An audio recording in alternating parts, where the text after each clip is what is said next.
la question de la cohabitation devient centrale. Cohabiter avec quelqu'un qui nous ressemble, c'est déjà complexe. Maintenant, comment est-ce que je vais cohabiter avec quelqu'un qui ne me ressemble pas et à qui je n'ai rien à dire et réciproquement? Ça, c'est la réalité multiculturelle. I have a dream. Bonjour à toutes et à tous et bienvenue sur I Have a Dream, un podcast produit par Regard Protestant. Je suis Josiane Gongan et cela fait plusieurs années que je m'interroge sur l'articulation entre foi chrétienne et justice sociale.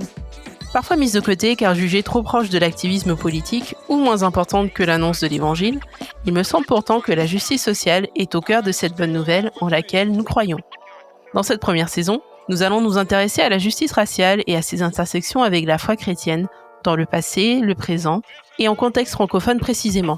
Et pour ne rien louper du podcast, abonnez-vous à I Have a Dream sur vos plateformes d'écoute. Lisez ma newsletter Substack. Suivez-moi sur Instagram sur le compte I Have a Dream _podcast. Les liens sont à retrouver dans les notes de cet épisode. Dans cet épisode, je vous présente Christelle Mély. Christelle est enseignante de théologie pratique et doctorante à la faculté universitaire protestante de Bruxelles.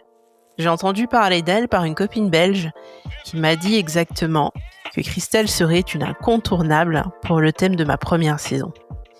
Il m'a suffi de quelques recherches sur Internet et de quelques échanges par mail pour en être convaincue. Et lors de notre entretien, vous savez quoi ? Je n'ai pas été déçue. Ensemble, nous avons parlé de l'afropéanité, sujet qui me concerne directement, et notamment de la posture des Afropéens vis-à-vis de la religion et de la spiritualité en général.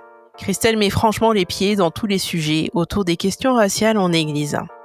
La diversité, l'interculturalité, la multiculturalité, les microagressions, l'invisibilisation de certains, la survisibilisation d'autres, les enjeux de pouvoir dans la gouvernance d'Église, la notion de colorblindness, l'assimilation, etc., etc. Et en tout cela, elle nous appelle à être courageux ensemble et à oser le chemin de l'approche interculturelle. Dans cet échange, j'ai aimé sa finesse, sa précision dans ses réponses. Et plus particulièrement, j'ai apprécié son refus de prendre le raccourci d'essentialiser les personnes ou les groupes à chaque fois que l'occasion pouvait se présenter. Alors sans plus tarder, je vous souhaite une très bonne écoute. Bonjour à tous et bienvenue dans ce nouvel épisode de I Have a Dream. J'ai le plaisir aujourd'hui d'accueillir Christelle, qui est doctorante en études religieuses à la faculté universitaire protestante de Bruxelles. Alors, Christelle a beaucoup d'autres casquettes dont elle nous parlera elle-même dans quelques instants. Bonsoir Christelle. Bonsoir Josiane, je te remercie pour l'invitation. Ça va être une chouette expérience. Christelle, bienvenue sur le podcast. Est-ce que tu peux nous en dire un peu plus sur qui tu es ? Moi, j'ai juste eu cette étiquette que j'ai trouvée sur Internet, mais dis-nous, qui es-tu ? Alors, beaucoup de casquettes jusqu'ici. La principale, c'est comme tu l'as relevé, je suis doctorante à la faculté universitaire de théologie protestante sur la question interculturelle que je tente d'articuler avec le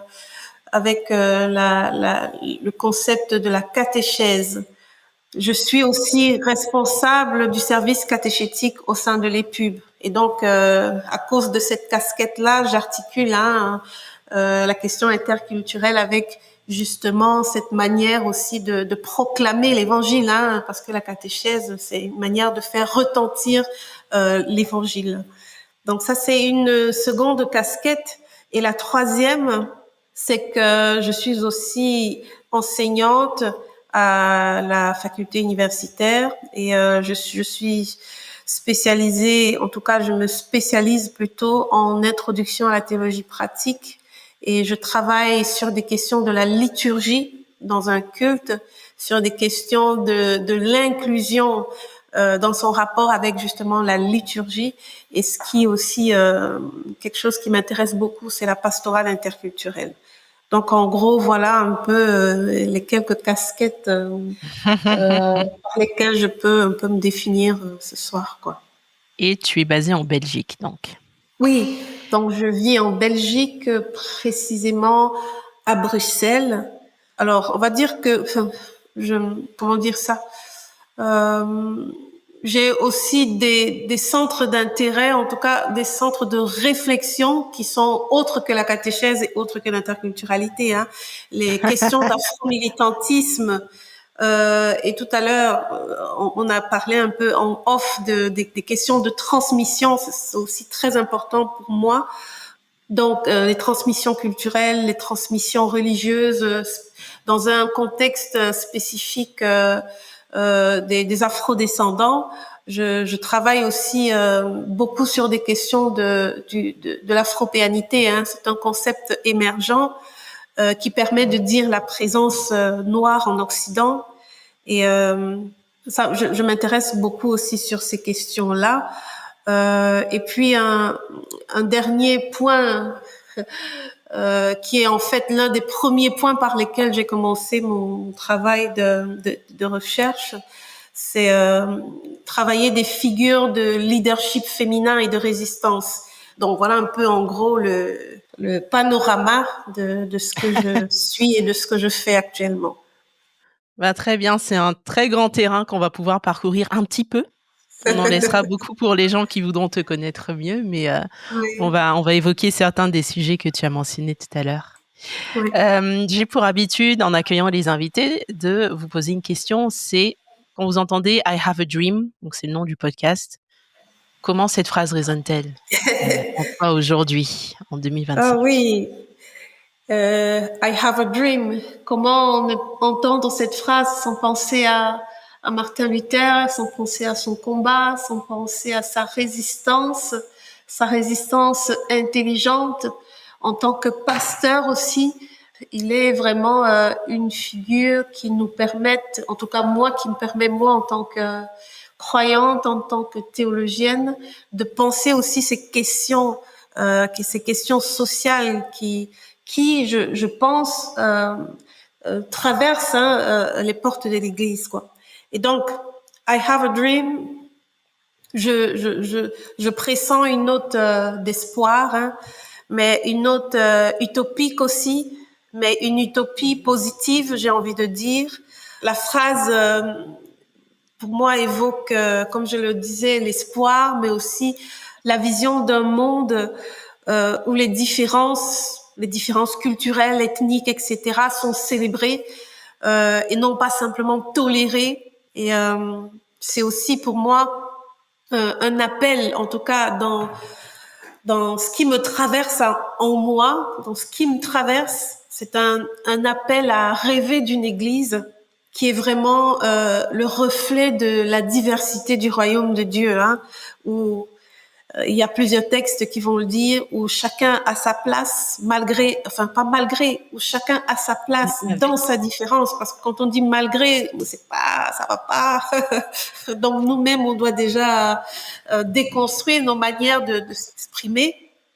Et donc, où chacun trouve sa place dans sa différence, et où aussi les afro-descendants ont des voix qui sont pleinement entendues. Donc, voilà, I have a dream. Dans mon expérience, dans mes combats personnels, dans mes recherches, ce serait a priori ça. Bon, je peux pas m'étaler plus. C'est ce qui me vient à l'esprit. Mais merci pour ces pensées. D'ailleurs, tu as presque anticipé la question de la fin sur ton rêve, mais je pense que tu auras peut-être d'autres idées à nous partager d'ici la fin de l'entretien. Oui. Tout à l'heure, tu as parlé de l'afropéanité comme l'un de tes centres d'intérêt. Ouais. Donc voilà, afropéanité, afropéen. Est-ce que tu peux donner une définition pour les personnes qui nous écoutent et qui savent pas trop ce que ça représente aujourd'hui? Alors, l'afropéanité, c'est un concept, comme je le disais tantôt, c'est un concept émergent qui naît aux alentours des années 1990. Alors, c'est que quand on dit afropéen, on a tendance, on pressent qu'il y a afro, diminutif de Afrique, et péen, diminutif de Europe. Donc, afropéen, c'est vraiment la fusion de deux continents qui ont qui ont pour beaucoup été vus comme antithétiques. Hein.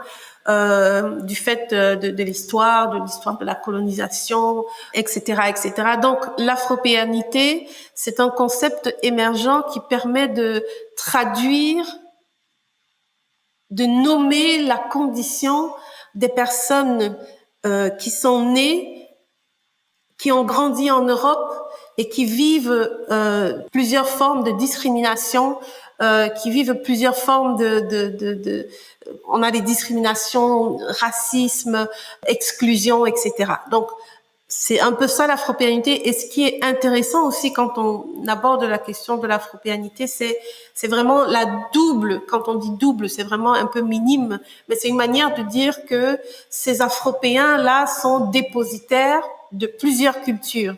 Donc, une culture européenne et une culture africaine, et que ils naviguent tout au long de leur existence entre l'une ou l'autre de ces cultures-là. Ça, c'est un peu en gros la définition du concept de l'afropéanité.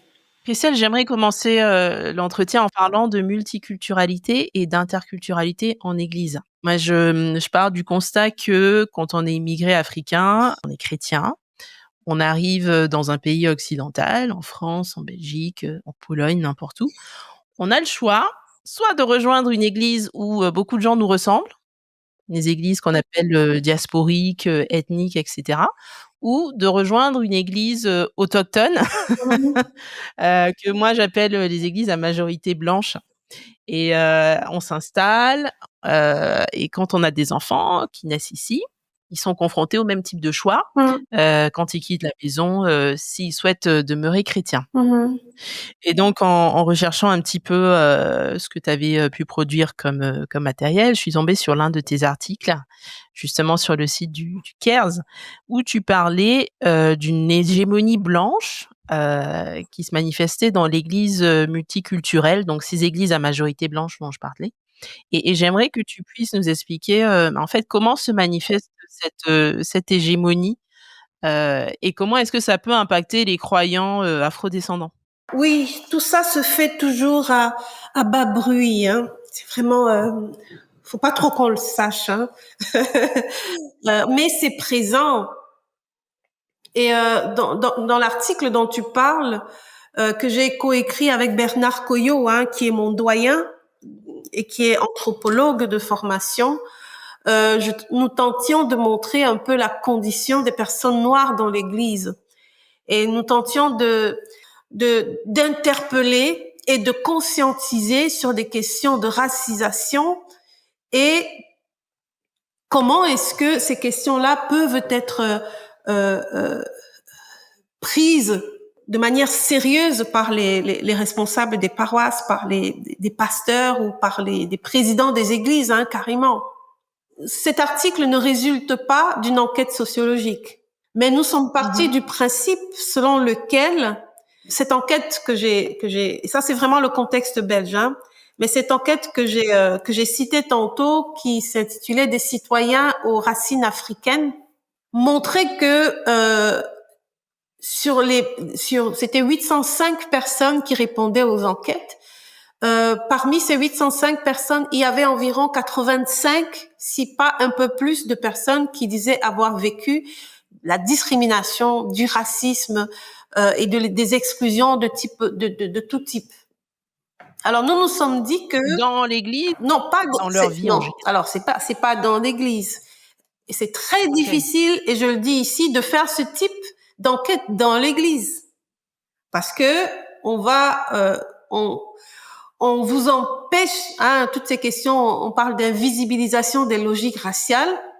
C'est très difficile que des communautés ouvrent leurs portes à ce type d'enquête. Ce type d'enquête, en tout cas de ce que je sais ici en Belgique particulièrement, n'a pas encore été fait. Et nous, ce que je tenais à relever, c'est que dans cet article, il y a une dimension qui est personnelle de ce que j'ai vécu, de ce que j'ai traversé, qui rejoint ce qui a été dit dans cette enquête-là. Et nous nous sommes dit que l'Église fait partie du monde. L'Église est un segment du monde, et que s'il s'avère que ces personnes qui ont répondu à l'enquête et qui vont de manière régulière à l'Église vivent ce type de discrimination, ces formes de racisme, eh ben, il se peut que dans l'Église aussi, qu'on puisse rencontrer ce type de défis, ce type de problèmes.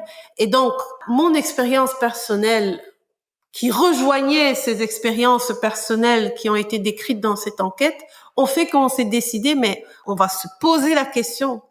On va mettre des mots sur des réalités que j'ai vécues, sur des réalités que d'autres ont vécues, mais qu'ils ou elles ne disent pas forcément. Et donc, c'était un peu ça l'enjeu de cet article que nous avons écrit. Et dès qu'on prête un peu attention au phénomène, en se plaçant du point de vue des afro-descendants, comme je le disais tantôt, il y a des témoignages qui convergent. Et ici, encore une fois, comme je le relevais dans l'article, et c'est important de relever, ici aussi, loin de nous l'idée d'essentialiser le vécu des églises en Europe. On n'est pas en train de dire telle communauté raciste, etc., etc. Il faut faire attention. Ni encore de victimiser des personnes du phénotype noir, parce qu'il y a des personnes qui vont dire j'ai jamais connu de racisme. J'en ai déjà entendu. En plus, il y a 2-3 semaines, j'ai rencontré une jeune dame qui m'a dit qu'elle n'a jamais été victime de racisme. Donc, il y a toujours des disparités, des différences dans les expériences. Mais néanmoins, si une grande partie des afro-descendants organisent leur propre réseau d'églises, c'est-à-dire, vous avez parlé des églises de type diasporique, ben on se met ensemble. Et ben vous avez parlé aussi, tu as parlé aussi des églises autochtones à majorité constituées de personnes blanches, de personnes belgo-belges. Et le contact entre l'étranger et l'autochtone va faire que l'église, au fur et à mesure, va se transformer en communauté, dite communauté multiculturelle, du fait de la juxtaposition, de la coexistence de plusieurs types de cultures, en fait. Mais cette multiculturalité n'est pas interculturalité. Et donc... c'est quoi la différence? Alors, la multiculturalité, c'est des cultures qui coexistent. C'est-à-dire que on vient à l'église, oui, bonjour, on s'assoit, on fait le culte, et voilà. Et puis chacun rentre chez lui. On ne cherche pas à dialoguer, on ne cherche pas à se connaître, on ne cherche pas à voir c'est quoi les richesses de ce qui nous différencie finalement. Et c'est tout l'enjeu de l'interculturalité. L'interculturalité se déploie en tant que dialogue, en tant que mise en commun, en tant que comme on le dit.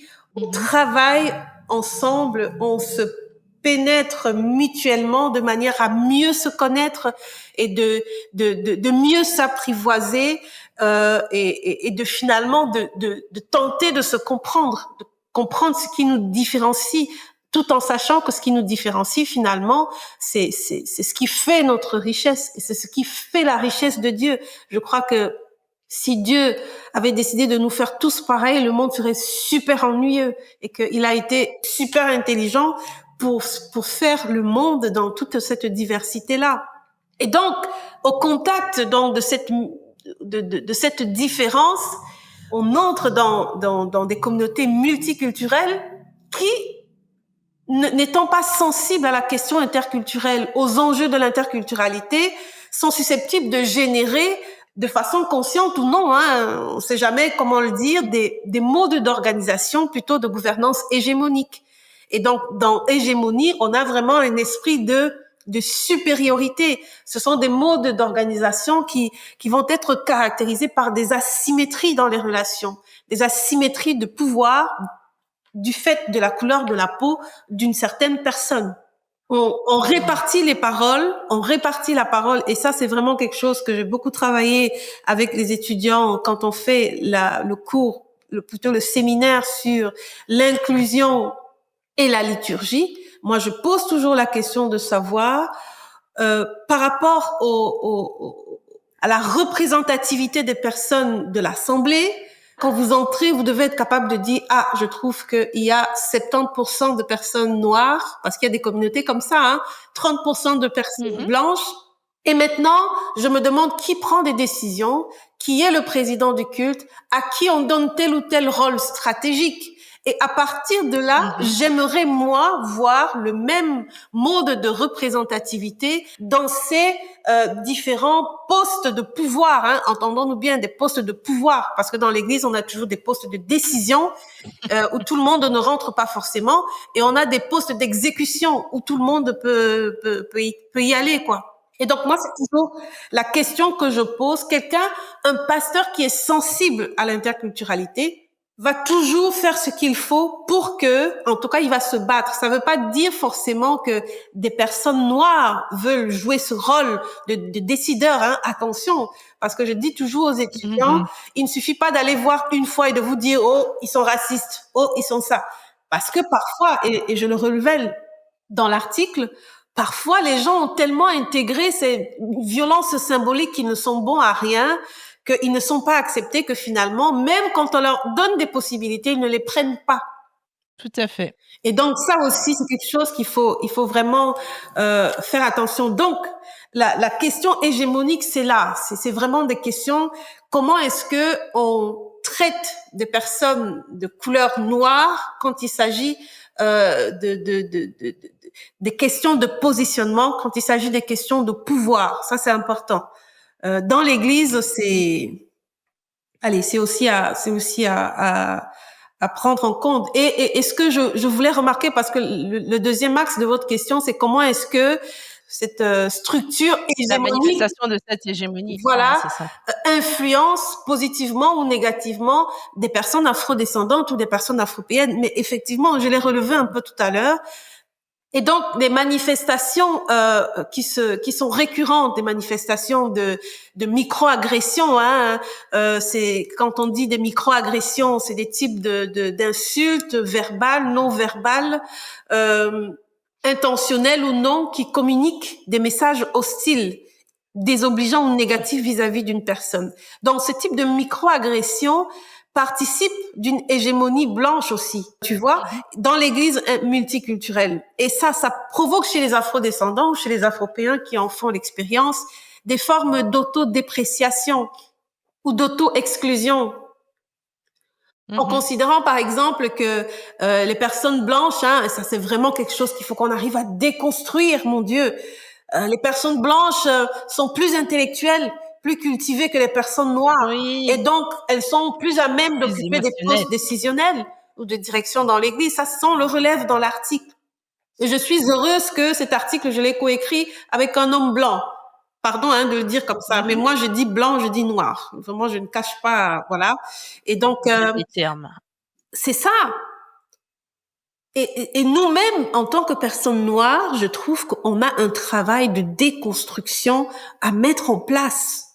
Et donc, les personnes qui sont discriminées ont tendance à se silencer. Elles sont discriminées et silencées. Et donc, finalement, quand on parle de violence symbolique, c'est-à-dire que elles acceptent cette forme de silenciation et elles s'auto-silencent finalement. Oui, je pense qu'il y a beaucoup de censure. Oui. D'autocensure. Il y a beaucoup d'autocensure. Moi, j'ai vécu quelque chose, je ne cite pas le nom de l'église, et j'observais la jeune dame à qui on donnait la parole. C'était dans une communauté où on lui donnait la parole. Et elle était tellement mal à l'aise de prendre cette parole-là. Là, je me suis dit, ça c'est vraiment quelqu'un qui est en train de se battre. Mais au moins, elle était courageuse. Mais j'ai vu son malaise, hein. Quand tu as été silencé pendant longtemps, le jour où l'opportunité arrive, tu n'as même pas envie d'être là, en fait. Bon, encore une fois, je dis, ce sont des cas spécifiques. Et que même quand on fait des enquêtes sociologiques ou anthropologiques, c'est toujours très spécifique. En tout cas, surtout la dimension anthropologique, c'est des stages, enfin des moments d'observation qui sont propres à un endroit spécifique, et donc on ne peut pas généraliser la chose. Mais ça ne veut pas dire que c'est ce que j'explique, ce que je tente de décrire ne se passe pas.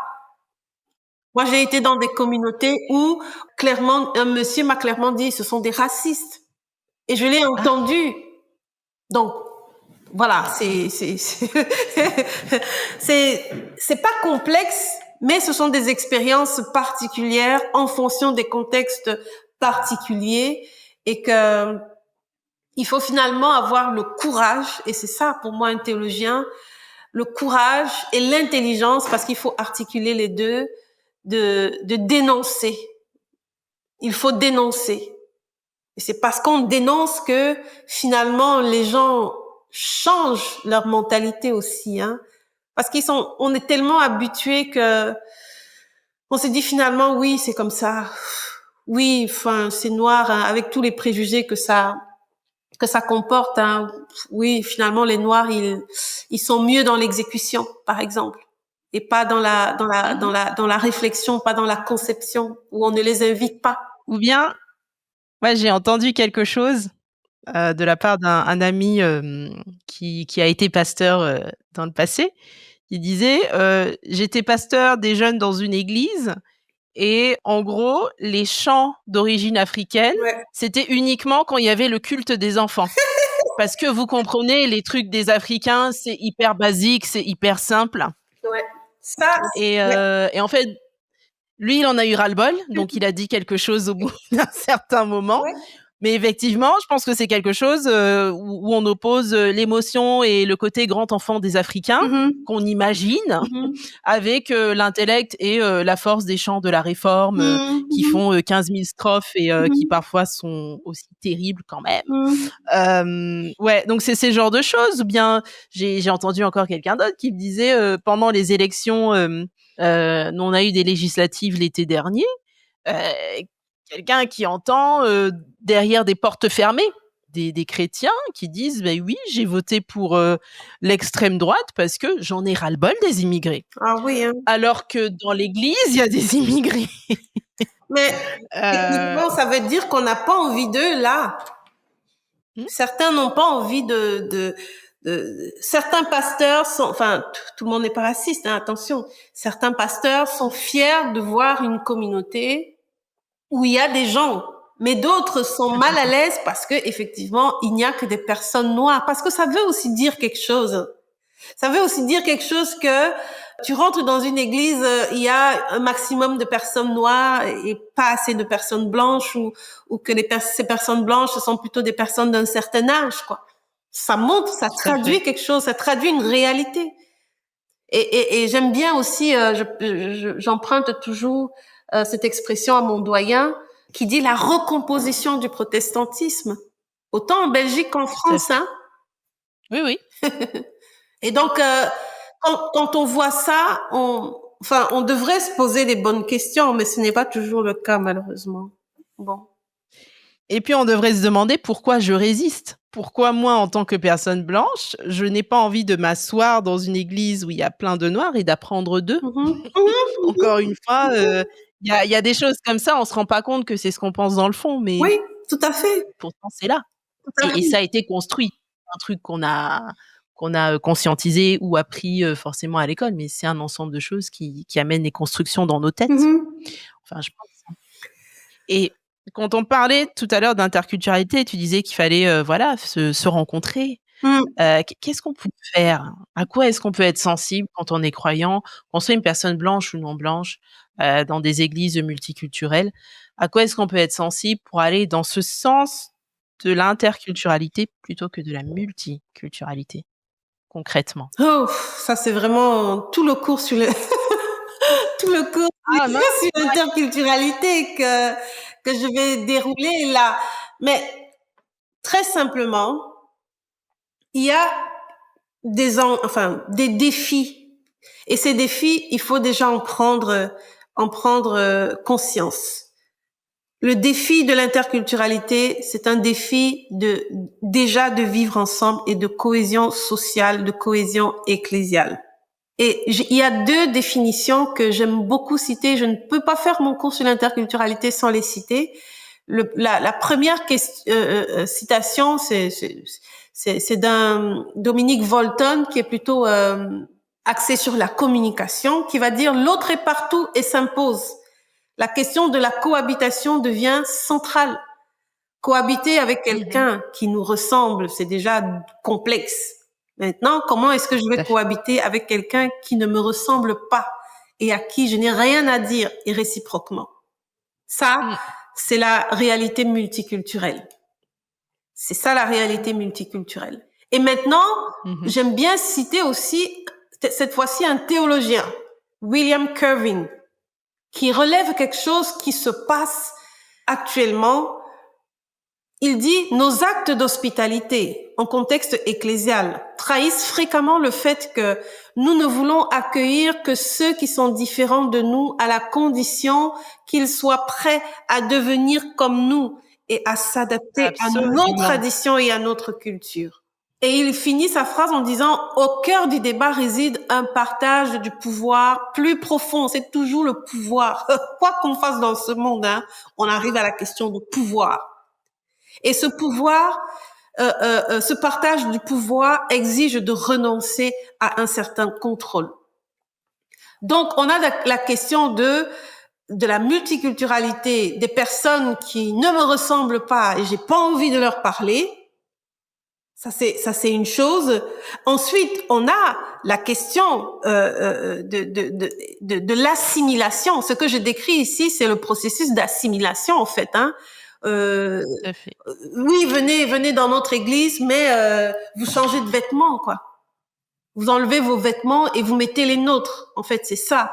Et ça, c'est quelque chose. C'est quelque. On devrait prendre conscience de ça.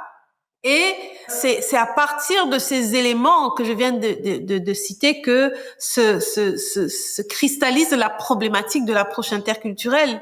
Et cette problématique-là, elle offre de nouvelles opportunités à notre Église. Il est intéressant de se demander comment est-ce qu'on va faire pour sensibiliser, conscientiser les pasteurs à ces questions.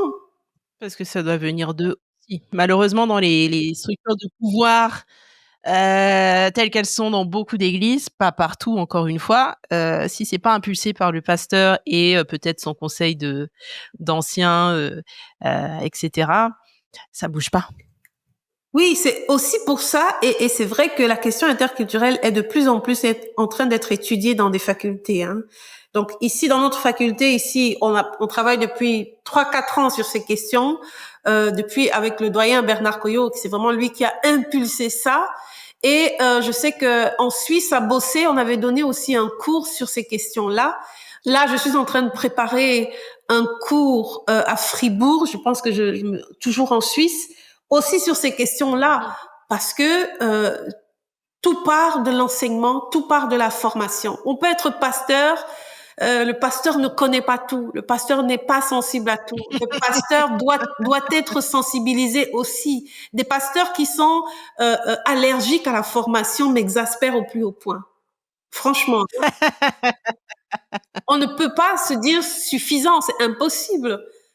C'est impossible. Mais si on a le Saint-Esprit, c'est suffisant, voyons. Non, ça vraiment. Ce matin, je donnais cours avec les étudiants. C'était le cours d'introduction à la théologie pratique. Et je parlais justement de toutes ces questions du Dieu m'a ditisme là, où on s'arrête à Dieu m'a dit et puis et puis c'est tout. Mais non, c'est bien plus complexe que ça en fait. Et ça, on le sait. C'est juste qu'on le refoule. Tous ces pasteurs-là, ils le savent. Mais soit ils refoulent, soit ils prennent position pour garder le pouvoir. Tout est une question de pouvoir. Si j'ai l'occasion d'en parler, c'est une dame qui s'appelle Catherine Sorrells qui a mis en place une approche interculturelle dans laquelle elle montre que, en fait, la question de pouvoir, la question de positionnement et la question de privilège, une fois qu'on a conscience de cela, on peut le mettre au service de l'autre, en fait. Et c'est ça toute la beauté du message chrétien, je trouve. Quand je la lis, moi, je vois le message chrétien dedans. Je dis, au lieu d'utiliser mon pouvoir, justement, pour dominer, pour rabaisser l'autre, ce pouvoir, je l'utilise pour faire de la place à l'autre. Enfin, je suis peut-être une idéaliste, mais je pense que c'est ça la théologie. Ouais, la personne qui avait le plus de pouvoir, selon les évangiles, c'était Christ. Et il a mis son pouvoir au service. Voilà. Donc, qu'est-ce qu'on attend? C'est-à-dire, on a l'image et l'exemple de Christ. Oui. Mais pourquoi on n'y va pas? Et je le disais encore à mes étudiants ce matin, parce qu'avec eux, je me lâche. Je disais que nous sommes une génération de pasteurs, comment dire ça, pour le dire poliment et gentiment. Non, on n'est pas obligé d'être poli et gentil. On n'a plus l'ardeur. On n'aime pas. Alors la question de souffrance. Attention, il faut faire attention quand on parle de souffrance, mais on n'aime plus souffrir pour le bien, pour la quête du bien. Et je pense que les générations précédentes, nos pasteurs d'avant, ils étaient remplis de ça. Ils voulaient tellement ressembler au Christ. Le Christ était tellement un exemple qu'ils pouvaient faire des choses que personne d'autre n'a envie de faire. Mais aujourd'hui, on est beaucoup dans la suivance, on est dans la passivité en fait. Oui, c'est ça le mot que je cherchais. Enfin, c'est un peu dur de le dire comme ça, mais on ne se défend plus pour des questions de justice, pour des questions d'humanité, et je sais pourquoi. Parce qu'on n'a pas envie de perdre ce pouvoir-là. Parce qu'on sait que si on en parle, on va être seul contre des autres. Et personne n'a envie de vivre ça. Ce caractère de martyr, c'est quelque chose qui manque à notre génération, je trouve. Et moi, la première. Moi, je dirais, au-delà de l'aspect martyr, peut-être une histoire de courage. Oui. C'est-à-dire que le courage peut nous amener au martyr, pas forcément. Oui, c'est mais ça. En tout cas, c'est vrai. Moi, ce que je dirais, c'est qu'on a besoin de femmes et d'hommes qui soient courageux dans les églises et dans les postes de pouvoir de l'église notamment. Courageux ensemble, c'est encore mieux. Parce qu'effectivement, si quelqu'un est seul, c'est chaud. C'est chaud. Il fera pas long feu.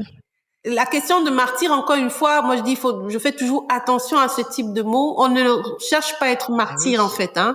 Tout à fait. Si ça arrive, on supporte parce qu'on sait que il y a devant des enjeux qui doivent être entendus et qui doivent se matérialiser. Mais oui, je fais toujours attention à ces mots-là parce que. Absolument. On voit comment ça peut vite dériver en fait, et comment on peut aussi, quelle que soit la croyance des gens, et comment on peut aussi pencher vers des formes de dolorisme dans les milieux chrétiens, etc. Donc bon, voilà, pour les auditeurs, auditrices, on ne prêche pas pour le martyr, on prêche pour la fidélité à Dieu, le courage. Voilà, le courage. Et ça me rappelle une œuvre de Tillich, le courage d'être. Ah, ça c'est beau ça.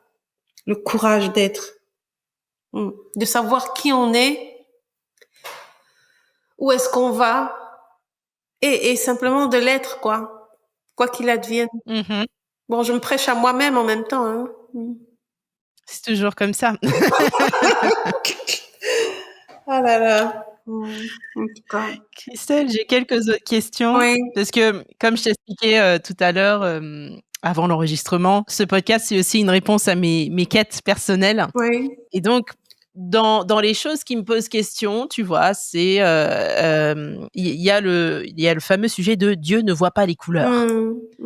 J'ai entendu ça plusieurs fois, pas des milliers de fois, mais beaucoup de fois, de la part de personnes qui disent que bah non, mais non, le racisme, tout ça, quand on est dans l'église, mais non, parce que Dieu ne voit pas les couleurs, donc nous non plus. Enfin bon, et d'ailleurs toi, t'es pas noir en fait.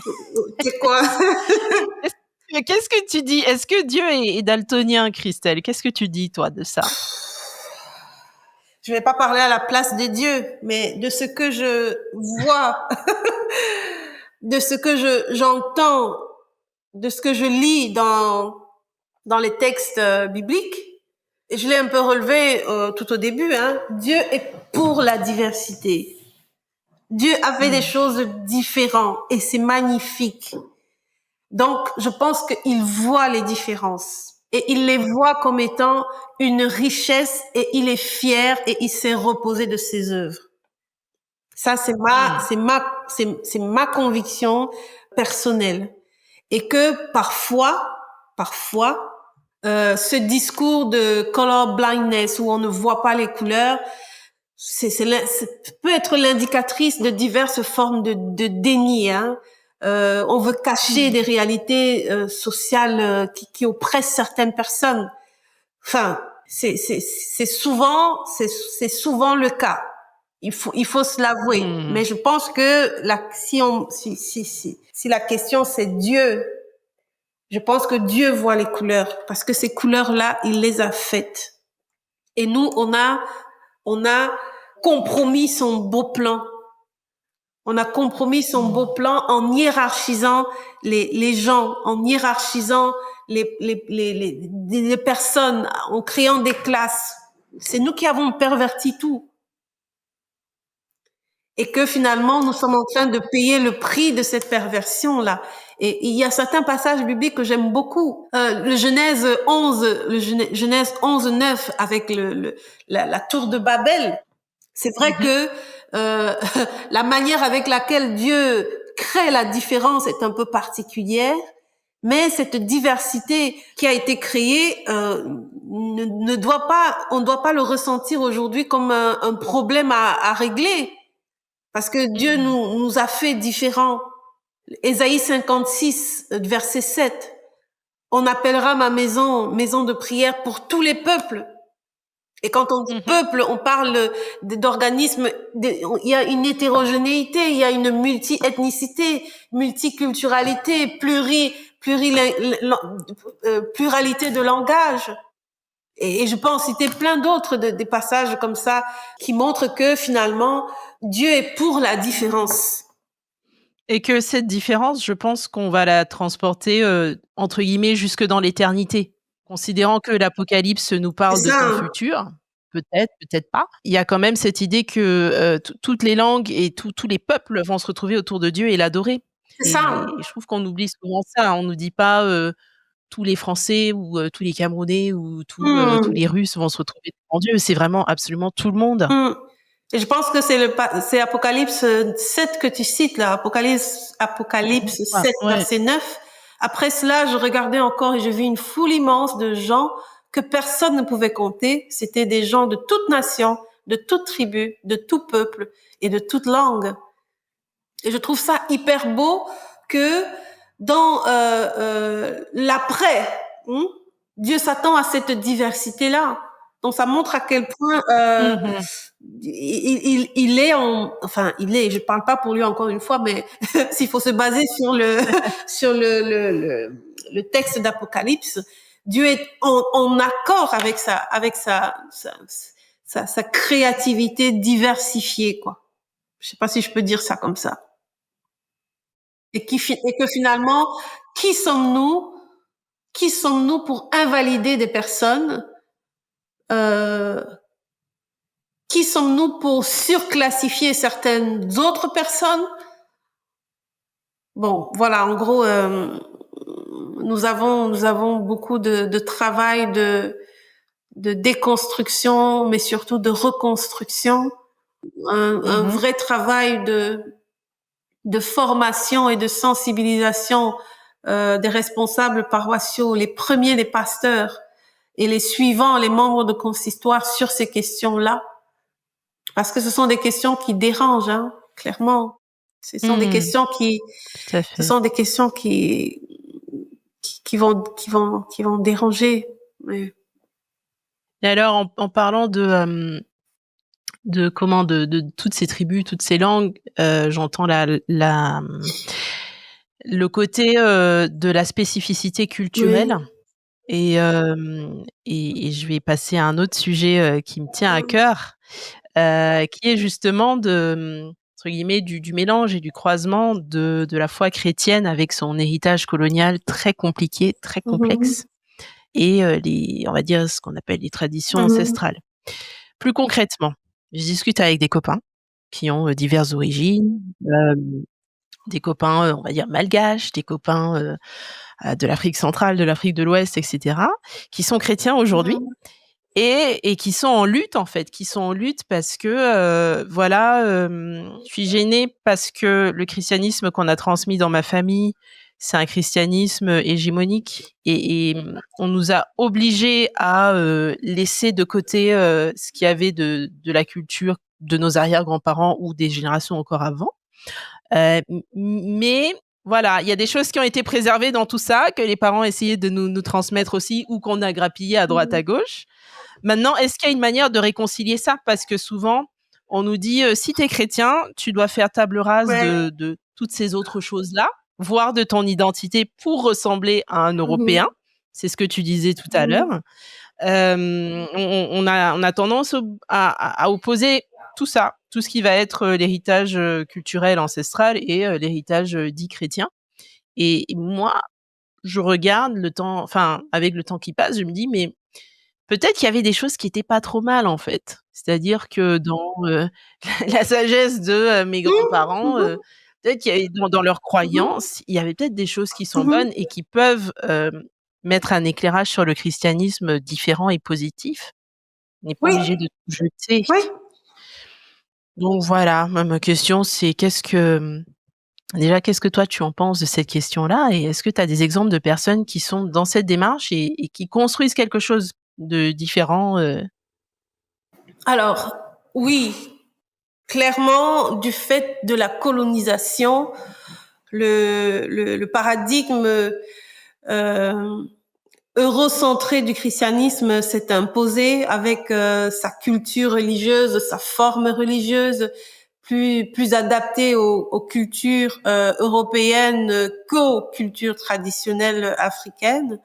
Et que finalement, les personnes que tu évoques qui se posent ce type de questions, ben, elles se les posent à juste titre parce que la culture nous habite en fait et que quand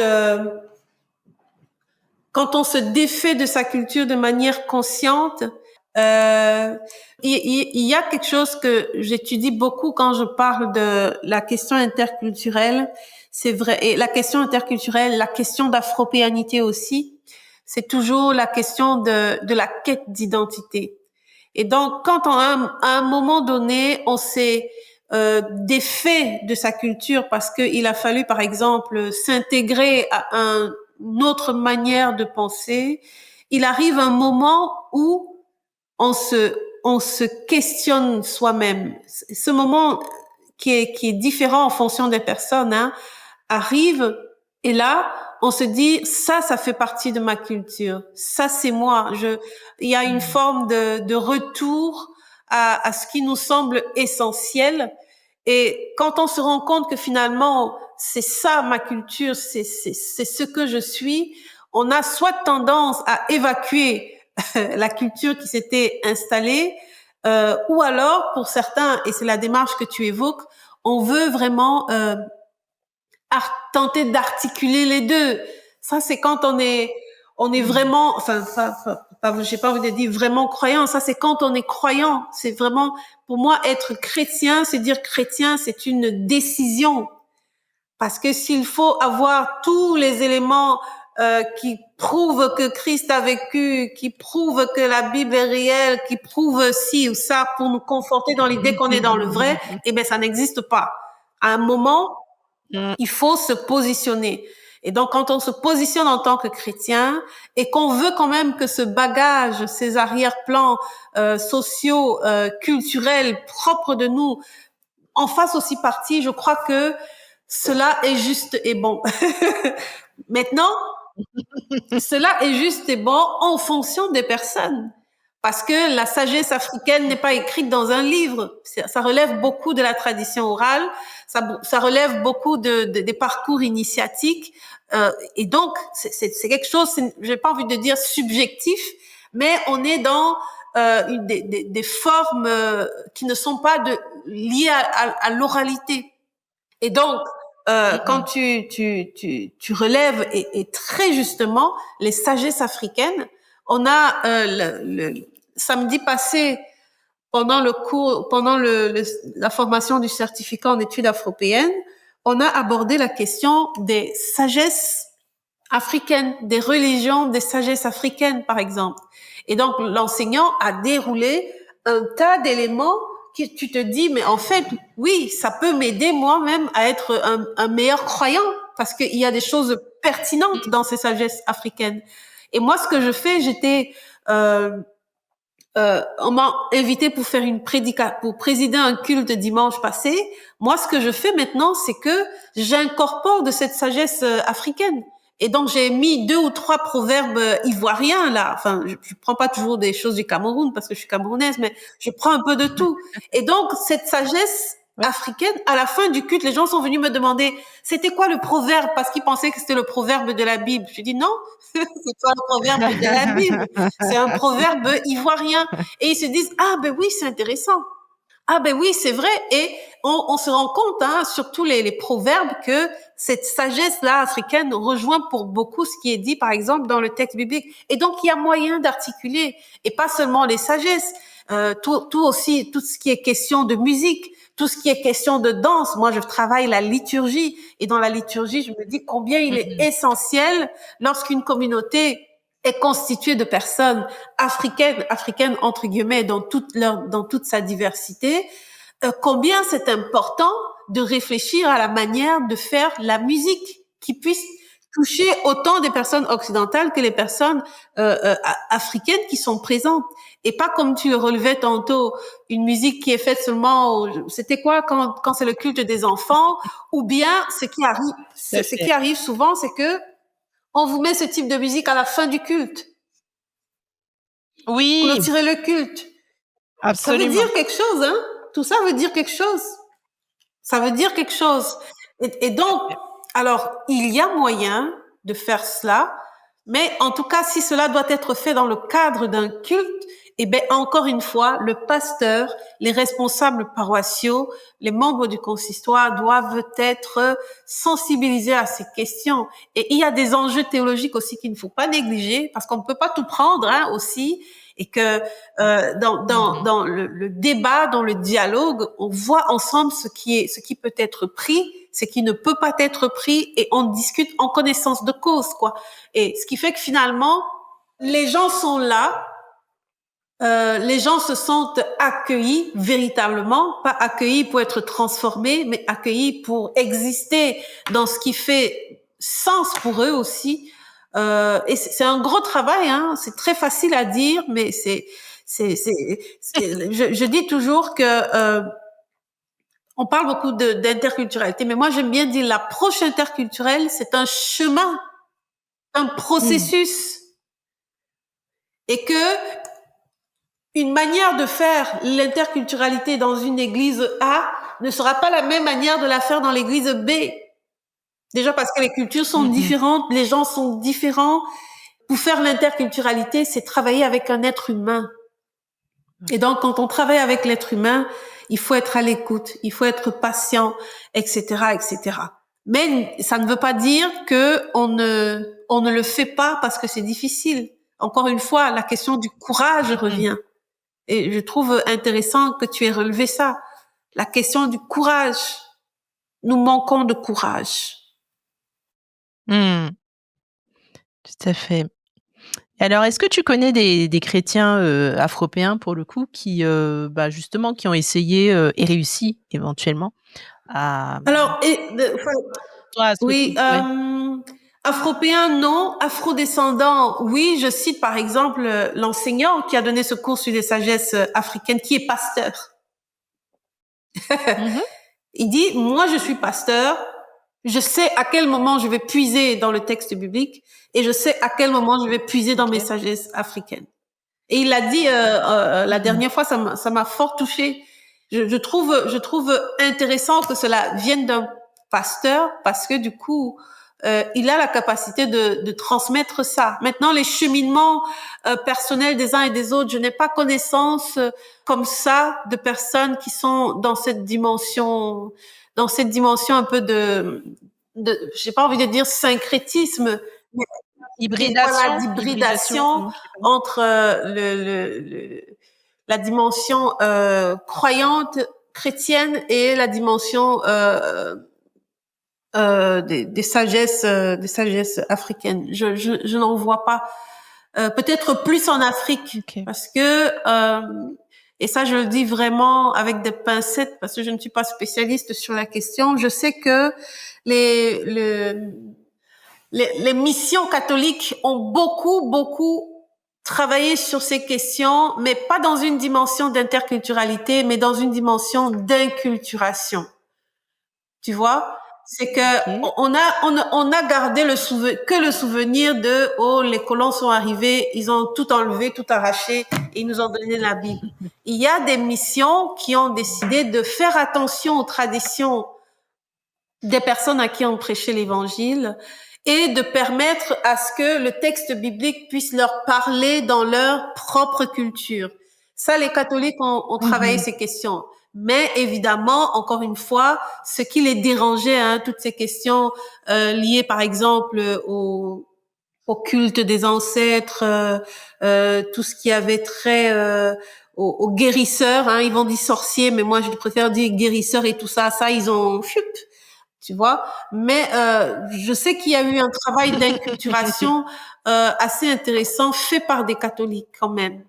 Ce qui était vraiment dur, c'était vraiment des missions plutôt de tendance évangélique qui ont vraiment protestantes évangéliques, j'ai envie de dire, qui ont tout éradiqué quoi, parce que c'était profane, c'était anémiste, enfin voilà, ce n'est pas Dieu ça. Faut virer, il faut prendre le Christ.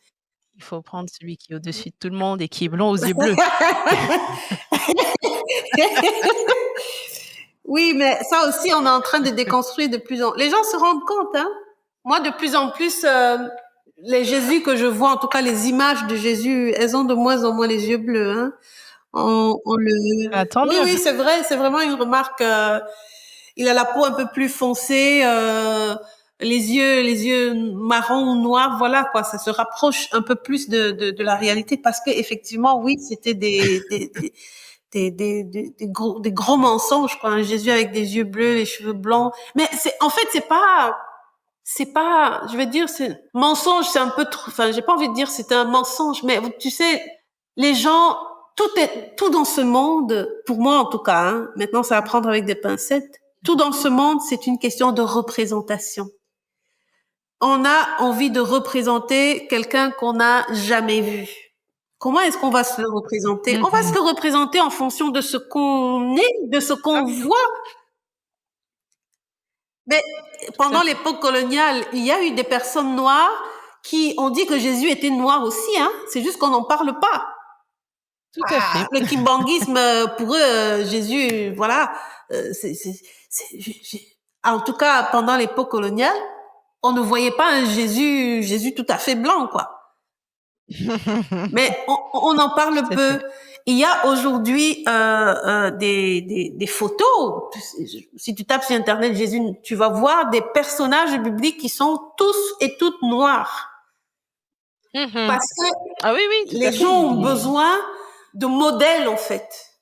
Et que on se sent plus proche de quelqu'un quand on se le représente comme soi, tout simplement. Ça nous rapproche de cette entité, cet autre-là. Et donc, finalement, quand ils le mettent avec des yeux bleus, des cheveux blancs, c'est simplement pour se sentir plus proche de ce Christ que personne n'a vu, enfin, en fait. Et en soi, c'est pas gênant qu'il soit blond aux yeux bleus. Ce qui est gênant, c'est qu'on dise que parce qu'il ressemble à ça, ceux qui lui ressemblent doivent avoir le pouvoir. Oui, ça c'est encore une interprétation diabolique, ça.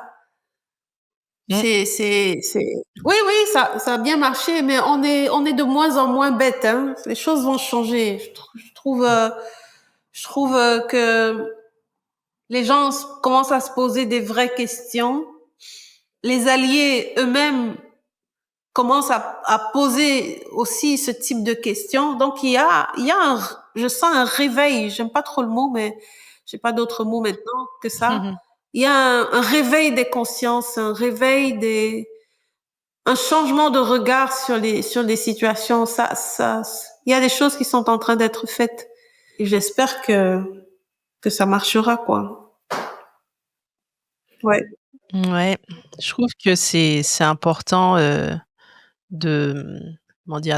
le christianisme aujourd'hui approche les autres croyances et autres traditions avec du respect qu'il n'y a pas forcément eu dans l'histoire de l'Église et du monde.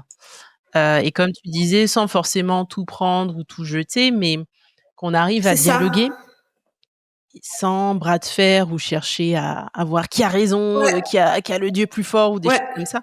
Est-ce que Dieu a besoin de nous-mêmes Je pense d'abord? que Franchement, moi, on est tellement, on est tellement misérables. Je me dis, mais est-ce que Dieu a besoin de nous pour le défendre? Il se débrouille tout bien, très bien, tout seul, hein, l'autre, comme je l'appelle. bah, l'un de mes invités, a écrit je crois un bouquin ou un texte là-dessus qui s'appelle, «Dieu est assez grand pour se défendre tout Mais seul». voilà, je pense parfois que je suis bête, mais voilà, il y a des choses qui convergent. Franchement, il n'a pas Ouais. besoin qu'on le défende. Je trouve que c'est noble d'avoir ce texte biblique. C'est rempli de sagesse, c'est rempli de moyens d'aimer son prochain. On doit être fier de ce texte. Mais comme tu le disais, c'est vraiment toujours dans une dynamique on respecte d'autres qui ont aussi leurs textes, qui sont aussi remplis de très bonnes choses, tu vois. Et finalement, qu'est-ce qui importe? Mmh. C'est de partager la bonne nouvelle. Pas moi je dis toujours, je fais la différence entre partager la bonne nouvelle et christianiser le monde. Moi, c'est deux choses différentes. Mmh. Quand tu partages la bonne nouvelle, ça prend, ça ne prend pas. Tu as partagé la bonne nouvelle, tu as fait ton job. Christianiser le monde, c'est vraiment tu pars pour avoir du résultat. Et que ce résultat-là, tu serais prêt à faire n'importe quoi pour l'avoir. Ça me dépasse, ça me dérange. Et je pense que c'est ce qui a été fait. On a été, en tout cas dans tout ce qui a trait à la colonisation et tout ça, ils ont été beaucoup dans des démarches de christianisation de l'Afrique. Plutôt que on partage, si vous n'êtes pas d'accord, eh bien, on vous laisse avec vos dieux, là. C'est ça et puis on vous laisse avec vos dieux, on mange ensemble, on vit en tant qu'humains ensemble Oui, et ça va. oui. Et toi, tu auras fait ta part si tu es dans aller et faites de toutes les nations des disciples, etc. Si c'est central pour toi, tu auras fait ta part. Et tu auras fait ta part avec amour parce que finalement, est-ce qu'on force les gens à être croyants? Je pense pas, hein. Normalement pas. Donc, voilà. Normalement Donc, pas. tu transmets ce que tu as reçu et puis c'est tout. Ouais, transmettre ce qu'on a reçu, transmettre ce qu'on est. Oui. Écoute, merci Christelle pour l'échange. Je pense qu'on va arriver tout doucement à la conclusion. C'était, très riche avec, plein de choses, qui étaient pas prévues au programme, mais, je pense qu'on est allé dans les bons Ouais, endroits absolument. et que c'était une conversation, nécessaire à avoir et puis à entendre pour, nos auditorices. J'aimerais qu'on finisse sur, la question à laquelle tu as commencé à répondre au début, qui est, voilà, à la lumière de tout ce qu'on a pu se dire, pour toi, quel est ton rêve? Pour l'Église et pour le monde, quel est ton rêve? Waouh. Enfin, je peux réitérer ce que j'ai dit au début, en fait. Je reste toujours dans cette ligne-là. Ben, au vu des éléments qui sont quand même ressortis de la conversation, euh, mon rêve, c'est qu'on soit des croyants, des chrétiens qui ont du courage pour dénoncer les choses qui ne vont pas, des courage pour établir la justice dans ce monde, courage pour déconstruire tout ce qui est à déconstruire, avec pour vision effectivement la reconstruction sur de meilleures bases. Ce serait trop dire de rêver comme Martin Luther qui dit qu'il rêve d'un monde où il y a plus de racisme et tout ça. Enfin, je pense que sans vouloir être défaitiste et finir sur une note moins bonne, mais c'est un peu utopique. Néanmoins, qu'on ait du courage, quoi. Et puis ça, c'est des mots que j'aime pas trop, mais le zèle, c'est quelque chose. Je comprends. Faut avoir du zèle pour la justice. Ouais. En gros, ouais, ce serait ça un peu mon rêve formulé autrement au vu de ce qui ressort de ce qu'on s'est dit. J'aime beaucoup le courage, Ouais, c'est un beau mot, ça. Le courageux, ça veut pas dire ne pas avoir peur, hein, mais Au se contraire. lancer, quoi, et faire face. En tout cas, Christ était courageux, hein, je trouve, dans son parcours, Ouais, dans son humanité. sa manière de déconstruire la Torah, parce qu'il rencontrait des gens, de parler à une Samaritaine alors qu'il n'en avait pas le droit, de guérir l'enfant d'une étrangère alors qu'il n'en avait pas le droit, de protéger une femme adultère qui allait mourir alors que clairement la Torah dit qu'il fallait qu'on la tue. Ah non, mais c'est quelqu'un qui a été en opposition toute sa vie, quoi. Je crois que c'est pour ça qu'il fait autant qu'il gagne autant le cœur des gens aujourd'hui. Enfin, moi, c'est une figure centrale. Donc oui, être courageux comme le Christ, ça c'est mon rêve finalement. Ah, très bien résumé. Ouais. Merci pour ces dernières paroles, Christelle. C'était un super moment avec toi. Merci pour ton temps. Merci beaucoup, Josiane. C'était un plaisir aussi de discuter. Il en est ressorti de belles choses, hein. C'était ma conversation avec Christelle Méli. Merci Christelle pour tes interpellations et pour la clarté de ton propos sur l'approche interculturelle. Si cet épisode vous a touché ou interpellé, je vous encourage à le partager avec une personne avec qui vous pourriez en rediscuter. Vous pouvez encourager Christelle en lisant ses articles et publications sur Internet. Merci d'avoir écouté I Have a Dream, un podcast produit par Regard Protestant. Si cet épisode vous a plu, n'hésitez pas à le partager avec vos amis, à mettre 5 étoiles sur Apple Podcast ou à laisser un commentaire sur Spotify. Vous pouvez également me faire part de vos retours ou me faire des suggestions d'invités en m'écrivant sur josianehasAdream@gmail.com. Et si tout cela n'était pas suffisant, vous pouvez également vous abonner à ma newsletter sur Substack, me suivre sur Instagram sur le compte IHaveADream_podcast et rejoindre le Discord gratuit des podcasts de Regard Protestant pour venir discuter avec les auditeuristes du podcast des thématiques des épisodes. Les liens sont à retrouver dans les notes de cet épisode. Le générique est signé Laurent Bazar, le montage audio et vidéo du podcast est l'œuvre d'Héloïse Basselet, et moi, je suis Josiane Gongan, la créatrice de ce podcast. Sur ce, je vous donne rendez-vous dans 2 semaines pour un nouvel épisode. À bientôt sur I Have a Dream.